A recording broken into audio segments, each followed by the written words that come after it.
ठाकुर जी की मुस्कान। एक मैया अपने श्याम सुंदर की बड़ी सेवा करती थी। वह प्रातः उठकर अपने ठाकुर जी को बड़े प्यार दुलार और मनुहार से उठाती और स्नान श्रृंगार के बाद उनको आईना दिखाती। उसके बाद भोग लगाती थी। एक बार उसको 1 मास की लंबी यात्रा पर जाना पड़ा। जाने से पूर्व उसने ठाकुर जी की सेवा अपनी पुत्रवधू को सौंपते हुई समझा रही थी। ठाकुर जी की सेवा में कोई कमी न करना, उनको श्रृंगार के बाद आईना दिखाना, इतना अच्छा श्रृंगार करना कि ठाकुर जी मुस्करा दें। दूसरे दिन बहू ने सास की आज्ञानुसार ठाकुर जी की सेवा की। उनको श्रृंगार के बाद दर्पण दिखाया और उसी दर्पण में धीरे से देखने लगी कि ठाकुर जी मुस्कराए या नहीं। ठाकुर जी को जब मुस्कराता न देखा तो सोचा श्रृंगार में कमी हो गई होगी। पगड़ी बंसी पोशाक सब ठीक करके फिर दर्पण दिखाकर झुककर देखा ठाकुर जी पहले जैसे खड़े थे। एक बार पुनः पोशाक श्रृंगार ठीक किया, फिर से दर्पण दिखाया, ठाकुर जी नहीं मुस्कराए। अब बेचारी डर गई, सोचा शायद ठीक से नहीं नहलाया है।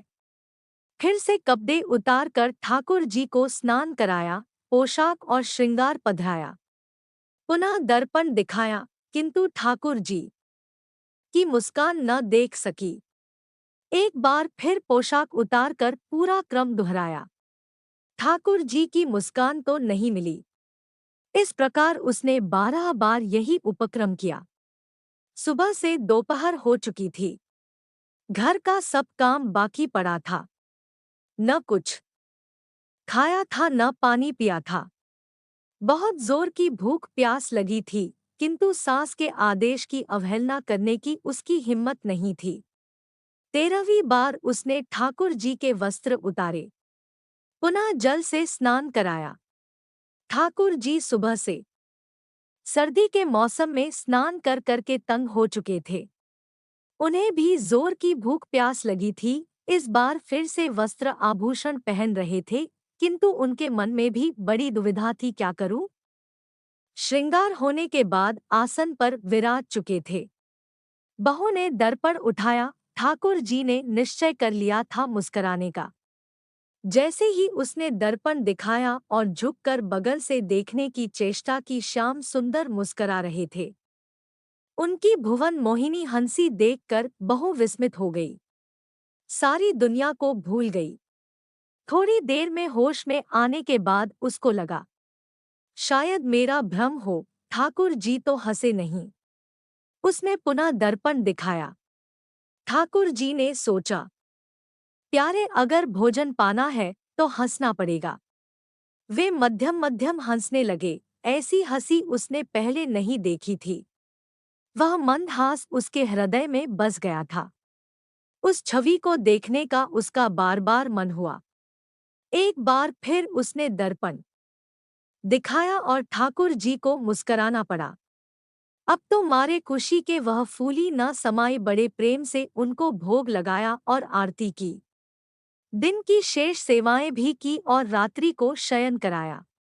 अगले दिन पुनः उसने पहली बार ही जैसे ठाकुर जी को स्नान करा के और वस्त्राभूषणों को पहनाकर सुंदर श्रृंगार करके आसन पर विराजमान किया और दर्पण दिखाया। ठाकुर जी कल की घटनाओं और भूख को याद किया।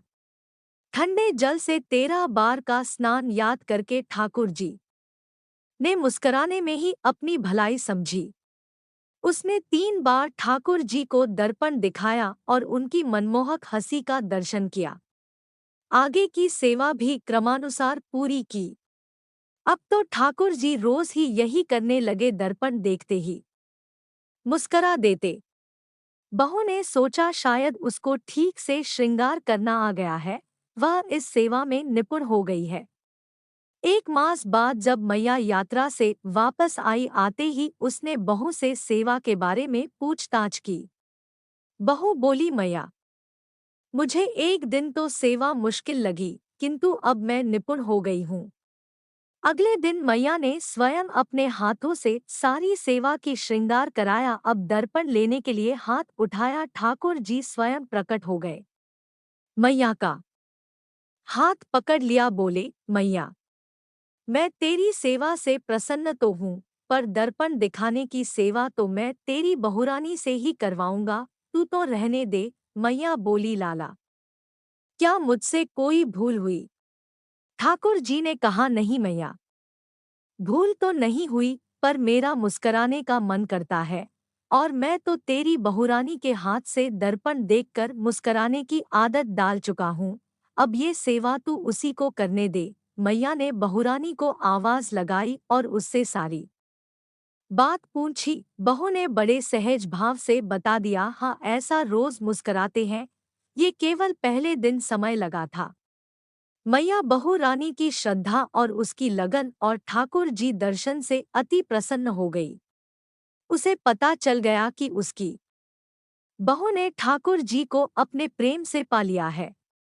मैया अपनी बहू रानी को ठाकुर जी की सेवा सौंपकर निश्चिंत हो गई।